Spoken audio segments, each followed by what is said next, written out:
అందరి praise lord. యోహాను సువార్త 14:7 ఒక మాట ఉన్నది.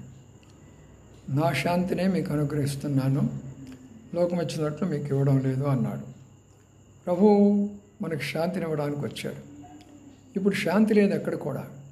భయంకరమైనటువంటి ఘటనలు జరుగుతున్నాయి.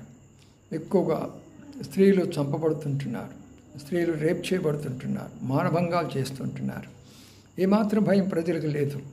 మరి పైగా మేము ఆ దేవుడు నమ్ముకున్నాము, ఈ దేవుడు నమ్ముకున్నాం, మా మతం ఇది అది ఇదని గొప్పలు చెప్పుకుంటారు.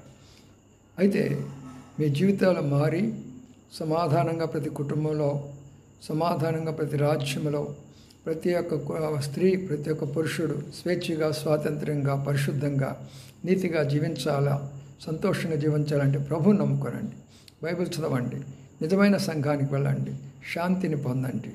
అంతకన్నా వేరే మార్గం లేదు. అందుకనే చెప్తున్నాను.